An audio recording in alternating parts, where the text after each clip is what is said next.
जय Hind dear student. आज है 11 अप्रैल और 11 अप्रैल को आज के दिन जितने भी करंट अफेयर्स बनेंगे उसको कवर करेंगे। यदि आप चैनल में पहली बार आए हैं तो चैनल को सब्सक्राइब कर लीजिएगा। सब्सक्राइब करने के बाद बेल के आइकन को जरूर दबाइएगा, जिससे कि हमारी वीडियो को नोटिफिकेशन समय समय पर आपको मिलते रहे। 11 अप्रैल के पूरे क्वेश्चन यहाँ पर शामिल कर रहे हैं, जितने भी क्वेश्चन बन सकते हैं, इसलिए आप चैनल को सब्सक्राइब कर लें। आज का पहला क्वेश्चन है, राष्ट्रीय पालतू पशु दिवस कब मनाया जाता है? विकल्प ए 7 अप्रैल, विकल्प बी 8 अप्रैल, विकल्प सी 9 अप्रैल या डी में आप 11 अप्रैल कर लीजिएगा। यहाँ कर लीजिएगा 11 अप्रैल। तो विकल्प इसका सही होगा डी 11 अप्रैल। यहाँ पर गलत छप गया है प्रिंट, इसको सुधार दूंगा मैं। इसका सही उत्तर है 11 अप्रैल। हर साल 11 अप्रैल को हम वेस्टर्न राष्ट्रीय पालतू पशु दिवस मनाते हैं। याद रखिएगा, भारत में हर साल 11 अप्रैल को ही राष्ट्रीय सुरक्षित मातृत्व दिवस भी मनाया जाता है। और बात आई है राष्ट्रीय दिवस की, तो अप्रैल माह में जो भी राष्ट्रीय दिवस मनाए जाते हैं उसको एक नज़र में देख लेते हैं। तो याद रखिएगा, 5 अप्रैल को हम राष्ट्रीय समुद्री दिवस मनाते हैं, वहीं 13 अप्रैल को हम जलियांवाला बाग स्मृति दिवस मनाते हैं, और आने वाले 14 अप्रैल को हम आम्बेडकर जयंती मनाएंगे, और 21 अप्रैल को भारत में राष्ट्रीय सिविल सेवा दिवस मनाया जाता है। ये क्वेश्चन बहुत ज़्यादा महत्वपूर्ण है कि राष्ट्रीय पंचायती दिवस कब मनाया जाता है। इसका सही आंसर होगा 24 अप्रैल। तो ये कुछ महत्वपूर्ण पॉइंट थे जो आपकी एग्जाम की दृष्टि से इंपॉर्टेंट हो सकते हैं, क्योंकि जब भी करंट अफेयर्स के क्वेश्चन देते हैं तो उनसे संबंधित रिलेटेड स्टैटिक जीके और लेटेस्ट करंट अफेयर्स के क्वेश्चन मैं आपको जरूर देता हूँ। चलिए अगला महत्वपूर्ण क्वेश्चन है, बहुत इंपॉर्टेंट है। हाल ही में ग्रीस के एविया द्वीप में किए गए पुरातात्विक सर्वेक्षण में छिपी हुई संरचनाओं को उजागर करने के लिए किस तकनीक का उपयोग किया गया है? ए कार्बन डेटिंग, बी लिडार, सी उपग्रह इमेजिंग, डी रेडियोधर्मी प्रशिक्षण। इसका सही उत्तर है लिडार। लिडार एक रिमोट सेंसिंग तकनीक है, इस चीज़ को याद रखिएगा, और यह उच्च रिवॉल्यूशन भूभाग का मानचित्र बनाती है। बहुत अच्छा सुंदर, यानी फुल एचडी से भी बहुत ज़्यादा एचडी क्वालिटी का यह वीडियो, यानी वीडियो भी और फोटो भी बनाती है। हाँ, यह एविया द्वीप ग्रीस के सबसे बड़े द्वीपों में से एक है, इस चीज़ को याद रखिएगा। और डेमेस प्राचीन यूनानी नगर राज्यों की ग्रामीण प्रशासनिक इकाइयाँ थी, जिसका फोटो अभी लिया गया है लिडार के माध्यम से। हाँ, आर्केटिम्स का अभ्यारण्य प्राचीन ग्रीस का एक महत्वपूर्ण धार्मिक स्थल रहा था, जिसकी फोटो अभी जारी की गई है। और याद रखिएगा, इस सर्वेक्षण में 200 से अधिक प्राचीन स्थल है जो लगभग 6000 वर्षों की मानवीय गतिविधियों को दर्शाते हैं। तो याद रखिएगा, इसका क्वेश्चन है कि एविया द्वीप में एक पुरातात्विक सर्वेक्षण में छिपी हुई संरचना को उजागर करने के लिए एक लिडार तकनीक का प्रयोग किया गया है, और ऐसा पहली बार हुआ है। और लिडार क्या है? तो ये है एक रिमोट सेंसिंग तकनीक है, जिसके माध्यम से फोटो और वीडियो ली गई है, मानचित्र बनाया गया है। चलिए, और कहाँ बनाया गया है? तो एविया द्वीप में बनाया गया है, इस चीज़ को याद रखिएगा। किस देश में है यह? ग्रीस के सबसे बड़े द्वीपों में से एक है। और यह स्थल क्यों प्रसिद्ध था? तो यह ग्रीस के धार्मिक स्थलों में से एक है। चलिए अगला क्वेश्चन, हाल ही में किस राज्य में भारतीय सेना ने ऑपरेशन हिम सेतु अभियान चलाया है? ए नागालैंड, बी त्रिपुरा, सी मिजोरम, डी सिक्किम। फटाफट इसका आंसर दीजिए स्टूडेंट, कमेंट बॉक्स में इसका आंसर देते चलिए इसको रोकिए और आंसर दीजिए। इसका आंसर होगा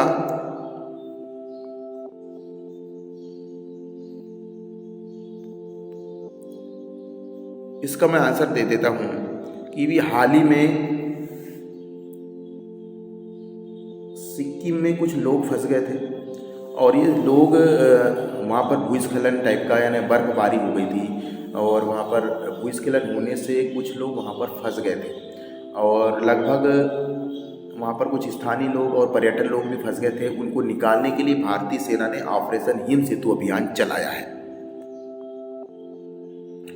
हुआ क्या था कि 5 अप्रैल को हाल ही में सिक्किम के लाचेन, याद रखिएगा लाचेन, ठीक है, लाचेन, इस सिक्किम का लाचेन नामक स्थान है जहाँ पर बहुत ज़्यादा बर्फबारी हुई। बर्फबारी होने के कारण कुछ लोग ऊपर फंस गए, जिसमें स्थानीय लोग भी थे और कुछ लोग पर्यटन लोग भी थे, कुछ लोगों के वाहन वगैरह भी थे। ये सिक्किम में लाचेन नामक स्थान में फंस गए थे, और वहाँ पर तापमान बहुत ज़्यादा कम था, बदलता मौसम था। उसको देखते हुए भारतीय सेना ने ऑपरेशन चलाया हिम सेतु, और ऑपरेशन हिम सेतु का परिणाम ये निकला कि 48 घंटे के अंदर ही उन फंसे हुए 1400 से ज़्यादा लोगों को बाहर निकाल दिया है हमारी भारतीय सेना ने। तो भारतीय सेना के नाम से एक लाइक तो बनता है। कमेंट बॉक्स में जय हिंद, जय भारतीय सेना जरूर लिखें, और इसका आंसर है सिक्किम। चलिए अगला क्वेश्चन है, हाल ही में भोपाल क्षेत्रीय पासपोर्ट कार्यालय द्वारा दिव्यांगजनों के लिए शुरू की गई नई पहल में क्या शामिल है? ए, केवल ऑनलाइन आवेदन प्रणाली, बी, ब्रेल लिपि पुस्तिका और सांकेतिक भाषा वीडियो, सी, पासपोर्ट शुल्क में छूट, और डी, नए पासपोर्ट कार्यालय का निर्माण। तो एक महत्वपूर्ण पहल की है भोपाल क्षेत्रीय पासपोर्ट कार्यालय ने। तो इसमें क्या शामिल किया गया है, इसका आंसर बताइए कमेंट बॉक्स में, फटाफट आंसर दें। बहुत ही पेपर में आने वाला सवाल है। तो इसका सही आंसर है ब्रेल लिपि पुस्तिका और सांकेतिक भाषा के वीडियो वहाँ पर उपलब्ध है। और ऐसा करने वाला जो क्षेत्रीय पासपोर्ट कार्यालय भोपाल है, यह पहला ऐसा कार्यालय है जो दिव्यांगों के लिए पुस्तिका भी रखी है ब्रेल लिपि पे, और सांकेतिक वहाँ भाषा का वीडियो भी रखे हैं, जिससे कि वे अपने पासपोर्ट बनाने के लिए आसानी से आवेदन कर सकते हैं। और ऐसा करने वाला पहला कार्यालय बन चुका है क्षेत्रीय पासपोर्ट कार्यालय भोपाल। इसमें ब्रेल लिपि में आवेदन की प्रक्रिया और दस्तावेजों की जानकारियां दी गई है, वीडियो की, सांकेतिक वीडियो के माध्यम से और ब्रेल लिपि की पुस्तिका के माध्यम से। इससे फायदा क्या होगा कि जो श्रवण बाधित लोग हैं उनके लिए सांकेतिक भाषा का प्रयोग होगा, और जो दिव्यांग है आंखों से, उनके लिए ब्रेल लिपि पुस्तिका है। यहाँ बायोमेट्रिक सत्यापन और अंतिम प्रक्रिया की जानकारी भी दी जाती है, और वीडियो में QR कोड के माध्यम से ऑनलाइन संसाधन भी उपलब्ध है। और इस पहल का उद्देश्य है पासपोर्ट सेवाओं को अधिक समावेशी और सरल बनाना। और इस पहल का उद्घाटन किसने किया है? तो BS मुबारक ने इस पहल का उद्घाटन किया है। तो एक महत्वपूर्ण क्वेश्चन था, बहुत ज़्यादा इंपॉर्टेंट है, इसको ज़्यादा से ज़्यादा शेयर करें। तो आप देख सकते हैं पासपोर्ट कार्यालय भोपाल के दिव्यांग आवेदकों के लिए यह सेवाएं शुरू की गई है। बायोमेट्रिक सत्यापन भी यहाँ पर वीडियो के माध्यम से बताया जाता है। चलिए अगला महत्वपूर्ण क्वेश्चन है, अमूल ने वित्त वर्ष 2025-26 में कौन सी ऐतिहासिक उपलब्धि हासिल कर ली? ए, 50,000 करोड़ टर्नओवर पार किया, बी, 75,000 करोड़ टर्नओवर पार किया, सी, 1 लाख करोड़ से अधिक का टर्नओवर पार किया, डी, 2 लाख करोड़ का टर्न पार किया। इसका सही आंसर है सी, 1 लाख करोड़ से अधिक का टर्नओवर पार कर लिया है।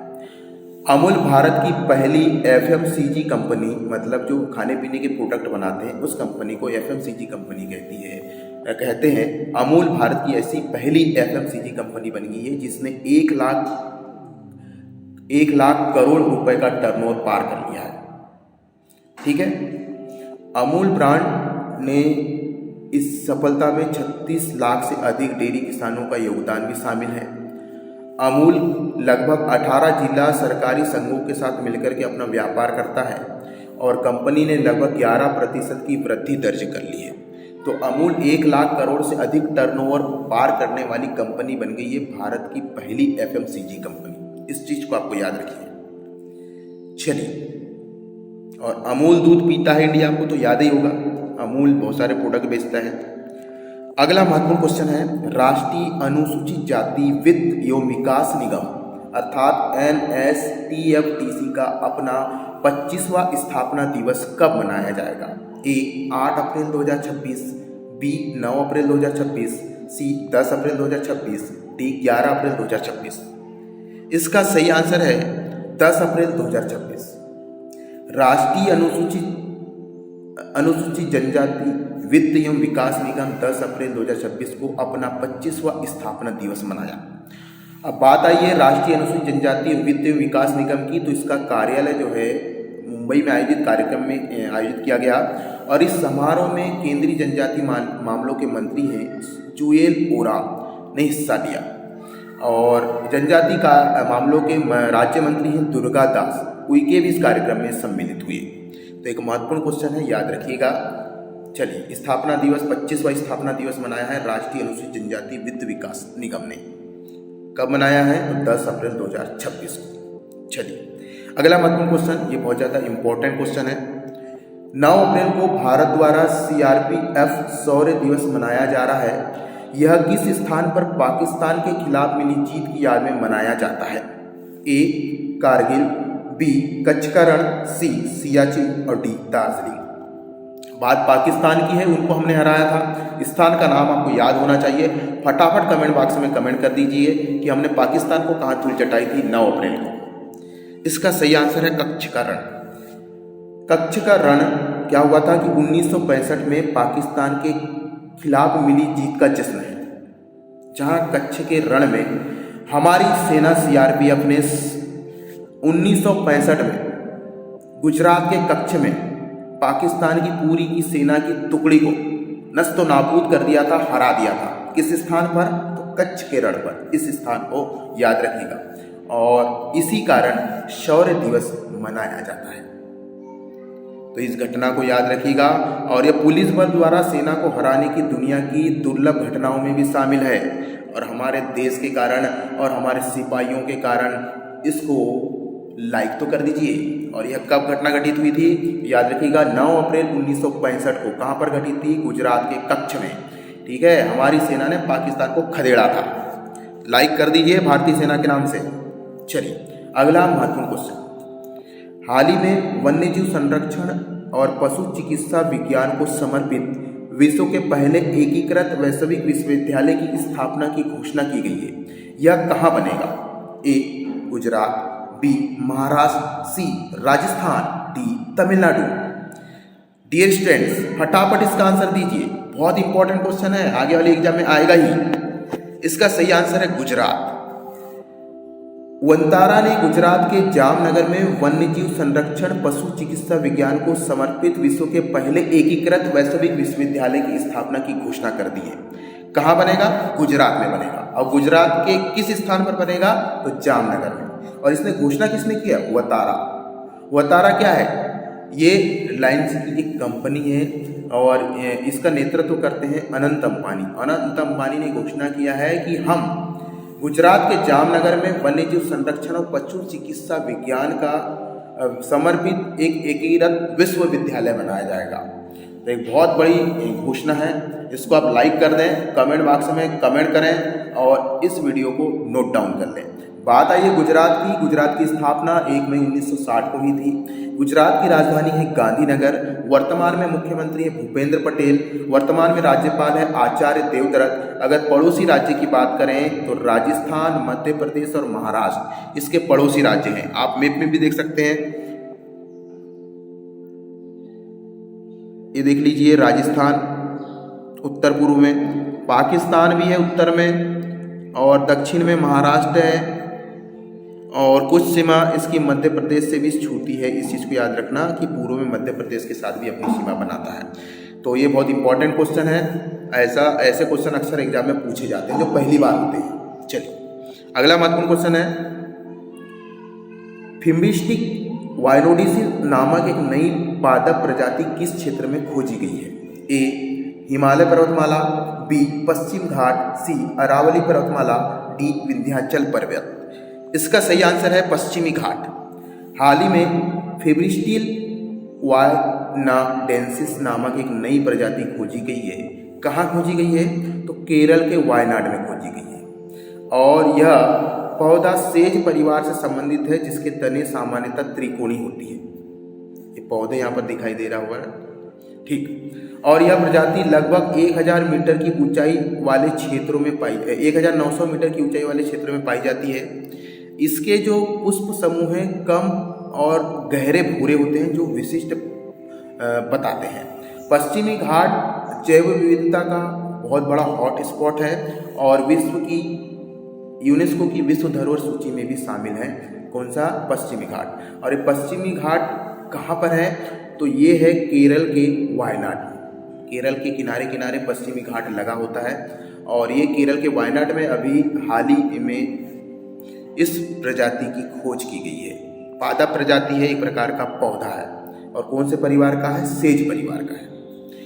अब बात आइए खोज की महत्वपूर्ण जीव जंतु या पादप की खोज की बात आई है तो हाल ही में जिस प्रकार की खोज की गई है और जो परीक्षा की दृष्टि से इम्पोर्टेंट है उनको एक बार जरूर देख लेते हैं।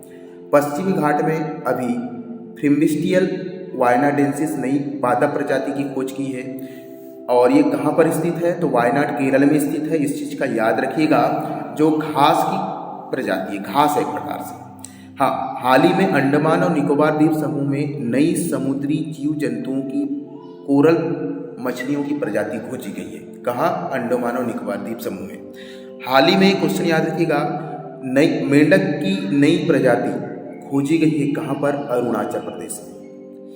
और मेघालय में एक नई गुफा जहाँ पर कीट पतंगे रहते हैं, जीव जंतु रहते हैं, इस प्रकार से कीट पतंग रहते हैं, ये नई गुफा कहाँ खोजी गई है तो मेघालय में खोजी गई है। इस स्थान का नाम याद रखिएगा। हाँ, हाल ही में एक नई शैवाल की प्रजाति खोजी गई है। एक कहाँ खोजी गई है? ये लद्दाख में खोजी गई है। हाँ, अभी हाल ही में केकड़े की नई प्रजाति खोजी गई है। ये कहाँ खोजी गई है? सुंदरबन पश्चिम बंगाल में। तो कुछ खोजी गई जो जीव जंतु की नई प्रजाति हैं उनके बारे में मैंने आपको बताया। वीडियो पसंद आ रहा हो तो ज़्यादा से ज़्यादा लाइक करें, शेयर करें।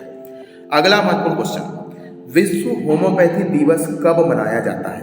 ए 11 अप्रैल, बी 10 अप्रैल, सी 9 अप्रैल, डी 8 अप्रैल। इसका सही आंसर है डियर स्टूडेंट 10 अप्रैल। विश्व होम्योपैथी दिवस 10 अप्रैल को मनाया जाता है और 2026 में विश्व होम्योपैथिक दिवस की थीम अक्सर पूछता है डियर स्टूडेंट, तो थीम याद रखना जरूरी है। तो इस बार की मुख्य थीम है इस दिवस की सतत स्वास्थ्य के लिए होम्योपैथिक फॉर सस्टेनेबल हेल्थ। और याद रखिएगा, बात आई है होम्योपैथिक की तो 10 अप्रैल से 11 अप्रैल 2026 को नई दिल्ली में होम्योपैथिक दिवस के रूप में मनाया जा रहा है। वर्ल्ड होम्योपैथिक दिवस के रूप में मनाया जा रहा है। अब बात आती है कि विश्व होम्योपैथिक दिवस क्यों मनाया जाता है। ये महत्वपूर्ण क्वेश्चन भी बन सकता है, क्योंकि जो डेट चलते रहती है उसी प्रकार के क्वेश्चन आगे के एग्जाम में पूछे जाते हैं। तो हम आपको बता दें कि होम्योपैथिक के जनक हैं डॉक्टर सैमुअल हैनीमैन, और डॉक्टर सैमुअल हैनीमैन की 271वीं जयंती अभी मनाई गई और उन्हीं के सम्मान में विश्व होम्योपैथिक दिवस मनाया जाता है 10 अप्रैल। चलिए, अब बात आई है कुछ अंतर्राष्ट्रीय दिवस की।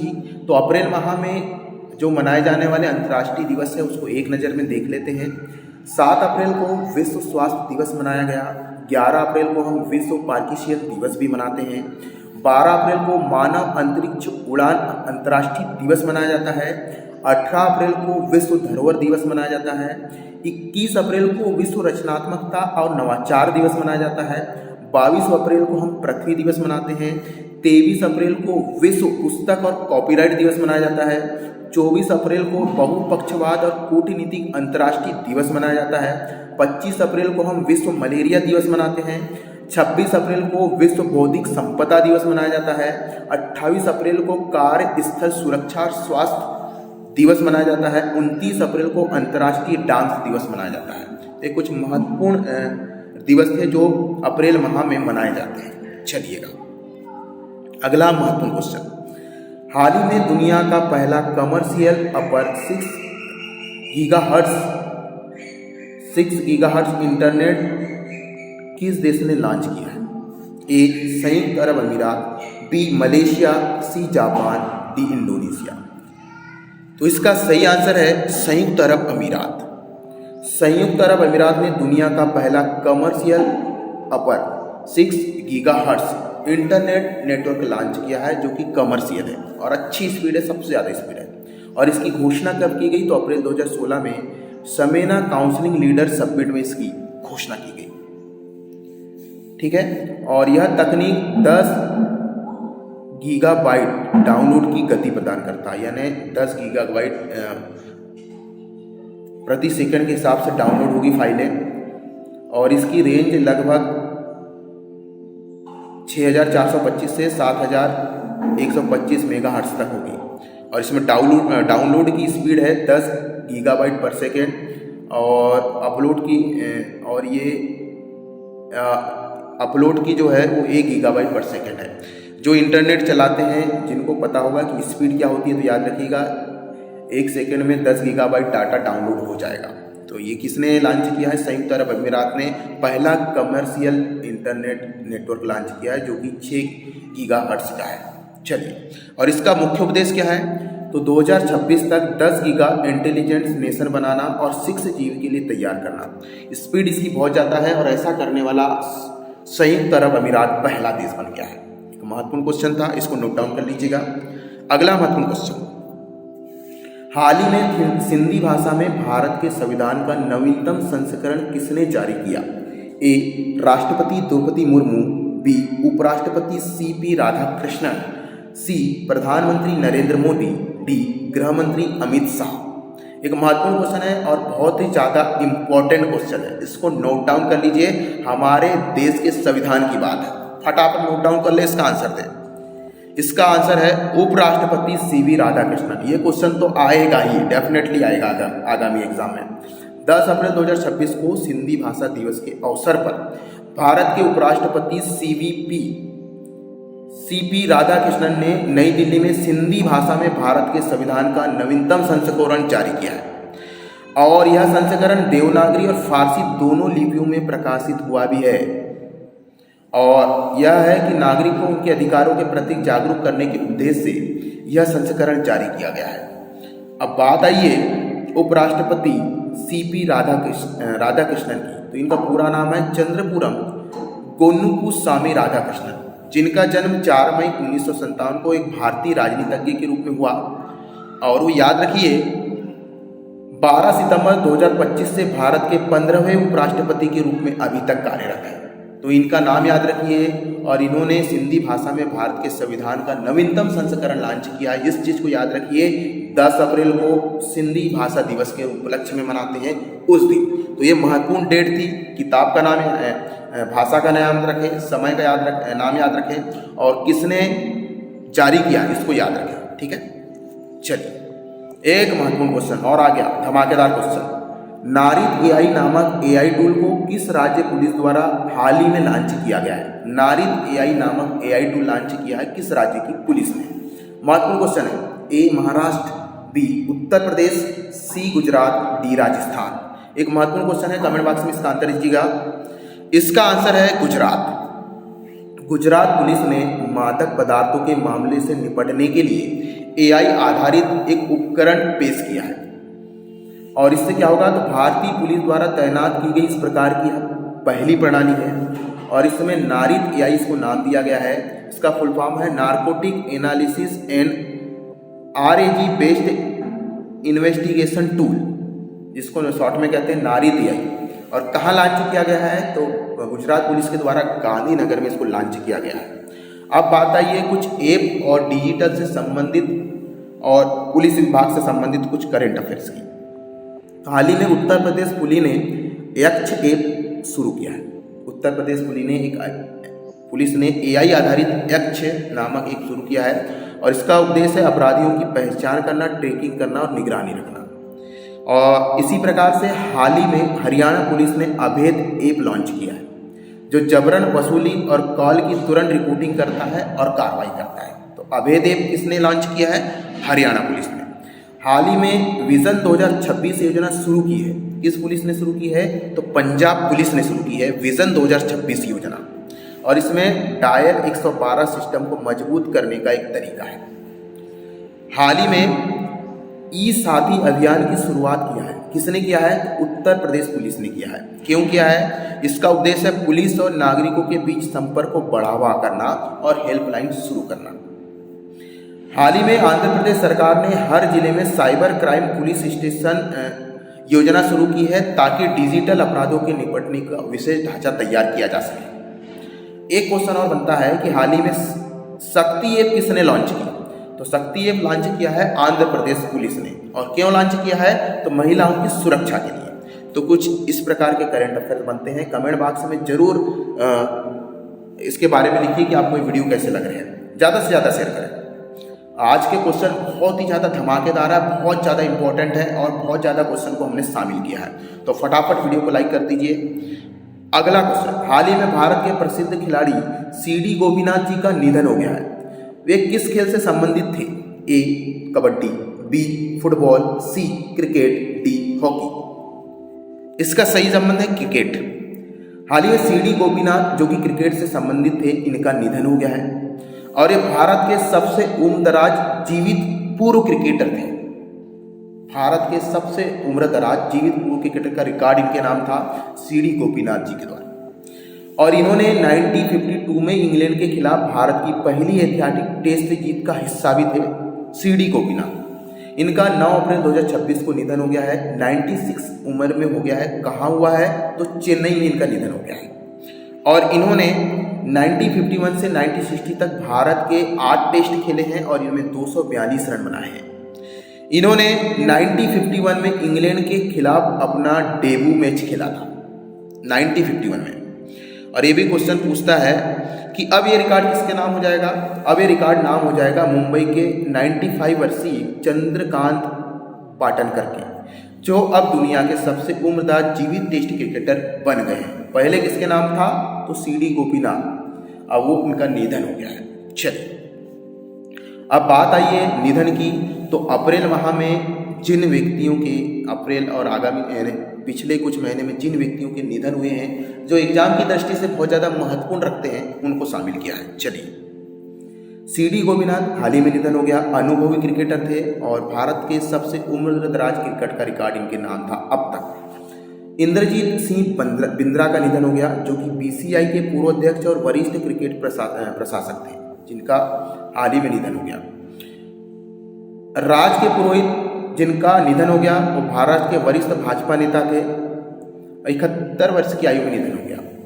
हाल ही में रॉबर्ट कनविल भारत के प्रमुख ईसाई धर्म प्रचारक थे, जिनका जनवरी 2026 में निधन हो गया।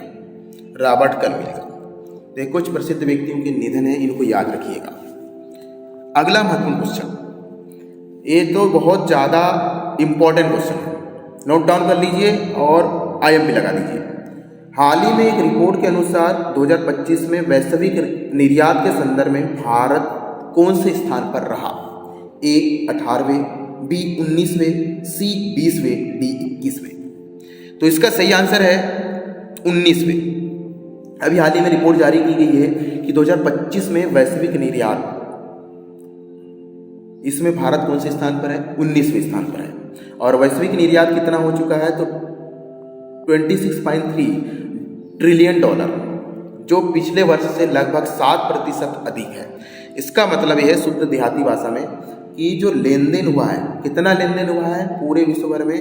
26.3 ट्रिलियन डॉलर 2025 में, और यह 2024 के मुकाबले 7% अधिक है। इसकी वृद्धि का मुख्य कारण है प्रौद्योगिकी और सेवाओं की बढ़ती मांग। याद रखिएगा, शीर्ष 10 देशों ने मिलकर के इस पूरे हिस्से का लगभग 49.6% वैश्विक निर्यात में योगदान दिया है। यानी टोटल निर्यात कितना हुआ विश्व का लेन देन? 26.3 trillion dollar. और इसमें जो टॉप के 10 देश हैं, उन्होंने इसका टोटल का 49.6% हिस्सेदारी योगदान दिया है। और अब बारी आती है कि 2025 में वैश्विक निर्यात में सर्वप्रथम किस देश का नाम है? तो पहले स्थान पर है चीन, जिसने निर्यात में सर्वप्रथम स्थान रखा है। संयुक्त राज्य अमेरिका दूसरे और जर्मनी तीसरे स्थान पर है। इस चीज को याद रखिएगा। हाँ, एशिया में निर्यात कितने प्रतिशत रहा? तो निर्यात रहा एशिया में 9.5% और आयात कितना रहा? 6% बढ़ा। ये पूरे एशिया की बात कर रहे हैं तो 9.5% निर्यात बढ़ा है और आयात बढ़ा है 6%। और ये पूरे महाद्वीपों में सर्वाधिक सबसे तेज वृद्धि की गई है एशिया महाद्वीप के द्वारा। एशिया महाद्वीप ने पूरे महाद्वीप में सर्वाधिक वृद्धि की है। हाँ, यूरोप में हालांकि गिरावट देखी गई है और अफ्रीका ने भी बहुत अच्छा प्रदर्शन किया है। चलिए, भारत इसमें कौन से स्थान पर है? तो 19वें स्थान पर है। इसने अपने वैश्विक हिस्सेदारी कितने प्रतिशत रखी है? तो हमारे पूरे विश्व में हमने जो प्रतिशत जारी किया है वह 1.7%। भारत के तरफ से वैश्विक निर्यात में 1.7% हिस्सेदारी भारत की है। चलिए, और भारत प्रमुख निर्यातक देश है किस किस का? कपड़ा, दवाएं, इंजीनियरिंग सामान और IT सेवाओं के लिए जाना जाता है हमारा देश भारत। अगला क्वेश्चन बहुत ज़्यादा महत्वपूर्ण है, इसको IMP लगा दीजिए, इससे हम बड़ा क्वेश्चन आज के डेट में नहीं हो सकता। इसको क्वेश्चन ऑफ द डे हम घोषित करते हैं और क्वेश्चन ऑफ द डे का सही आंसर जो बताएगा उसको नाम हम अपने वीडियो के माध्यम से लेंगे और उसकी PDF इसकी इस महीने की और PDF सर्वप्रथम उसी को देंगे। फटाक से क्वेश्चन ऑफ द डे का आंसर दीजिए। हाल ही में T20 मैच में 9 विकेट लेने वाली दुनिया की पहली क्रिकेटर कौन बन गई? A. Deepti Sharma, B. Sophie Ecclestone, C. Laura Cardoso, D. Alana King. इसका सही आंसर है लौरा कार्डोसो, जो चित्र में आप देख सकते हैं। ये 21 वर्ष की महिला खिलाड़ी है, क्रिकेटर है और दाएं हाथ की गेंदबाज है, तेज गेंदबाज है। याद रखिएगा इनका नाम क्या है, तो लौरा कार्डोसो, जिन्होंने T20 मैच में इतिहास रच दिया है और इन्होंने महिला और पुरुष संयुक्त रूप से दुनिया में सर्वाधिक विकेट लेने का आंकड़ा इनके नाम है और सर्वाधिक गेंदबाजी का रिकॉर्ड भी इनके नाम है। इन्होंने 3 ओवर के स्पेल में 4 रन देकर के 9 विकेट लिए हैं, जो कि दुनिया की एकमात्र खिलाड़ी हैं, महिला और पुरुष दोनों मिला करके। चित्र में देख सकती हैं उनकी फोटो। और इन्होंने 1.33 इकोनॉमी के रेट से रन रेट दिया। चलिए, रिकॉर्ड तोड़ प्रदर्शन किया है और इसकी इकोनॉमी रही है 1.33 प्रति ओवर। और कहाँ पर ये कारनामा कर दिखाया है इन्होंने, तो बोत्सवाना के गैबोरोन में यह मैच आयोजन किया जा रहा था और वहाँ का एक स्थान है गैबोरोन ओवल 2 मैदान में, जो कि किस देश में आता है, बोत्सवाना में आता है। और इस टीम ने, ये ब्राज़ील की खिलाड़ी हैं और इस टीम ने इस मैच में 202 रन बनाए थे 8 विकेट खोकर। लेकिन लौरा कार्डेसो के तूफान के आगे कोई नहीं टिक पाया और महज 13 रनों में लेसोथो की टीम पूरी तरह से निपट गई, ऑल आउट हो गई। और याद रखिएगा इससे पहले रिकॉर्ड किसके नाम पर था, तो भूटान की है सोनम येसे। सर्वाधिक विकेट लेने का रिकॉर्ड भूटान की सोनम येसे के पास था, जिसके पास 7 रन देकर के 8 विकेट लेने का रिकॉर्ड था 2025 में। अब किसने बना लिया है, तो ब्राज़ील की महिला क्रिकेटर हैं लौरा कार्डेसो। चलिए, हाँ, इंडोनेशिया की रोमालिया ने 2026 में मंगोलिया के खिलाफ T20 में 7-0 देकर के रिकॉर्ड बनाया था, 7 विकेट लिया था, 0 रन थे। चलिए, अगला क्वेश्चन। हाँ, कुछ इंपॉर्टेंट पॉइंट भी है कि अभी तक पुरुष क्रिकेट की बात करें तो दीपक चाहर ने टेस्ट खेलने वाले खिलाड़ी हैं, जिन्होंने पूरे मैच में सर्वश्रेष्ठ T20 गेंदबाजी का आंकड़ा इन्हीं के पास है। दीपक चाहर ने नागपुर में बांग्लादेश के खिलाफ 7 रन देकर के 6 विकेट लिए थे। तो सर्वाधिक विकेट पुरुष में कौन है, दीपक चाहर है और महिला में कौन बन गई है, ब्राज़ील की खिलाड़ी बन गई है कार्डोसो। चलिए, आज के करंट अफेयर्स की क्लास यहीं पर समाप्त करते हैं। आशा है आपको वीडियो पसंद आया होगा। जय हिंद।